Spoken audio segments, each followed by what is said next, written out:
Salut tout le monde, j'espère que vous allez bien, bienvenue sur ce nouveau guide autour de ChatGPT. Aujourd'hui, on va voir ensemble comment j'ai transformé ChatGPT comme interpréteur en AutoGPT et on va voir également plusieurs exemples très puissants. Donc on est bon pour l'introduction, n'hésitez pas à vous abonner si vous souhaitez plus de guides autour de l'IA et on est parti pour le premier point. Donc le premier point, c'est le sommaire de cette vidéo, elle va être divisée en trois parties, AutoGPT vs Code Interpréteur, on va revoir le concept d'AutoGPT et le concept de Code Interpréteur et ensuite on va faire plusieurs comparaisons et parallèles entre les deux approches. Deuxième partie de la vidéo, je vais vous présenter un exemple vidéo concret et très puissant et deux exemples texte only et en dernier, vous aurez ma conclusion.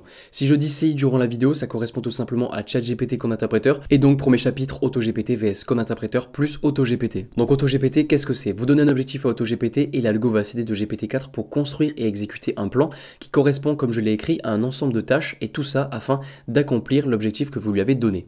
Donc mon retour global autour d'AutoGPT, hormis de la recherche pure, un simple full AutoGPT est pour moi moins puissant et rentable qu'un CI transformé en AutoGPT, même si la commu a énormément amélioré AutoGPT, il a tendance malheureusement à partir trop loin et c'est complexe de récupérer son travail pour l'adapter à notre réel objectif. AutoGPT permet d'envoyer un objectif, ça je vous le disais, le résultat correspond plus ou moins à nos attentes et c'est jamais malheureusement parfait. Ce résultat approximatif était bluffant il y a 2-3 mois quand on découvrait tous AutoGPT, mais c'est quasi impossible de l'adapter à des utilisations réelles. Et j'ai même remarqué dans mon usage pro, je passe plus de temps à adapter le résultat qu'à réellement bosser sur la tâche en question. Donc c'est contre-productif. ChatGPT est maintenant assez abouti en termes de pertinence pour nous permettre de réellement accélérer nos process. Code Interpréteur est l'exemple parfait, on n'est plus simplement contemplatif devant un résultat, on apporte une problématique avec des fichiers et CI peut réaliser le travail pour nous. Ok, donc les points positifs et négatifs de CI et on va comparer ça avec AutoGPT. On commence par les points négatifs. CI n'a malheureusement pas accès à Internet. Vous pouvez par contre sans problème injecter des dizaines de fichiers MD ou HTML qui correspondent à des résultats Google et lui demander de se baser dessus pour vous fournir un résultat.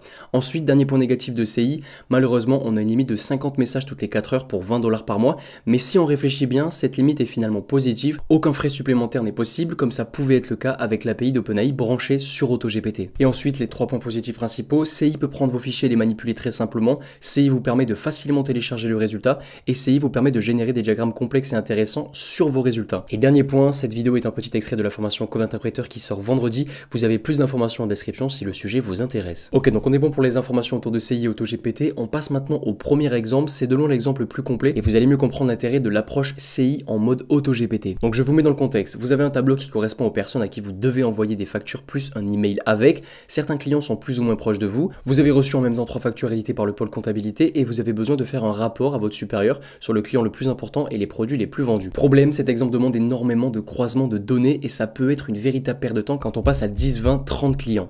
Et c'est justement dans ce segment-là que Code Interpréteur est très puissant. Donc la solution est la suivante, vous récupérez les factures, vous récupérez le tableau qui correspond au client et vous ajoutez une colonne qui correspond au ton que vous souhaitez employer avec chaque client dans l'email. Et dernière étape, vous créez un fichier TXT avec les instructions globales sur le process que va devoir réaliser CI. Donc je vous montre le tableau qui correspond au client, juste ici vous avez les 3 factures et juste ici vous avez le fichier instruction que j'ai créé. Alors ce fichier est très important dans une approche CI en mode AutoGPT, il correspond finalement aux tâches qu'on pourrait retrouver si on avait envoyé l'objectif à AutoGPT.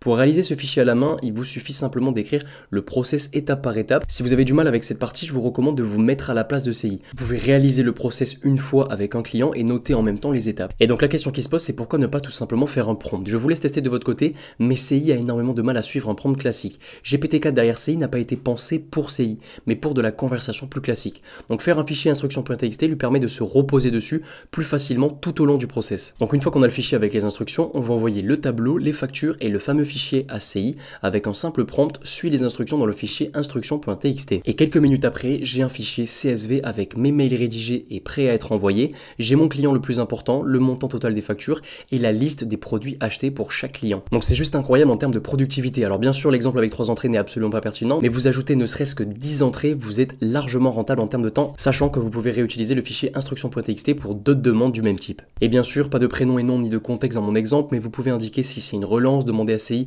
d'indiquer le prénom et nom dans l'email et de se baser sur le montant de la facture pour adapter le délai et le ton. Les possibilités sont infinies, vous avez l'intelligence de GPT-4 et la flexibilité d'un développeur Python. Donc voilà pour le premier exemple, c'est un exemple puissant vu que vous avez de la rédaction dans un sens, de la récupération de données dans l'autre et un peu de réflexion autour de tout ça. Exemple numéro 2, vous téléchargez une dizaine d'articles sur le web par exemple aiside.com, extension, vous avez l'extension pour ça, vous envoyez des fichiers MD à CI et vous lui demandez de suivre les instructions de votre fichier instruction.txt. Dans le fichier instruction.txt, vous demandez à GPT-4 de noter les 3 premiers paragraphes sur 10 et vous demandez à CI de vous faire un tableau avec l'introduction, son avis et sa note pour chaque article.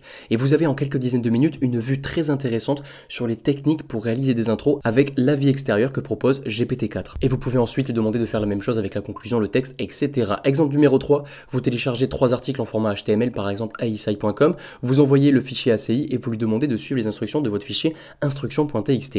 Vous demandez à ACI d'extraire les métatitles et métadescriptions de chaque article, les H2, les H3, les images et les alt textes dans 5 colonnes différentes. Vous lui demandez ensuite de générer une analyse SEO, des choses à améliorer sur les différents éléments dans une colonne analyse SEO. Et vous pouvez même lui demander d'identifier le keyword principal de la page à mettre dans une autre colonne. Vous avez à ce moment-là un point de vue différent sur votre contenu avec des choses à améliorer selon GPT-4. GPT-4 n'est pas particulièrement bon en SEO, mais ce qui est important, c'est de se dire que CI a extrait des éléments rattachés à des balises HTML dans un fichier et a pu travailler dessus en autonome. Donc voilà pour les 3 exemples. Ce qu'il faut retenir, c'est que vous n'avez pas réellement de limite en termes de manip de données, sauf peut-être réaliser un bon fichier instruction.txt, et n'hésitez pas surtout à réécouter l'exemple numéro 1. Donc ma conclusion, après plus de presque 4 semaines d'utilisation, CI devient step by step mon allié numéro 1 pour booster ma productivité. Je délègue les tâches longues et répétitives à CI et je check toutes les 5-10 minutes. Et à la fin de la journée, j'ai gagné plusieurs dizaines de minutes précieuses. Code Interpréteur n'est pas simplement bon pour créer des scripts Python, vous l'avez vu, mais il est aussi bon pour réfléchir de lui-même en se basant sur vos indications pour compléter ou analyser un tableau étape par étape,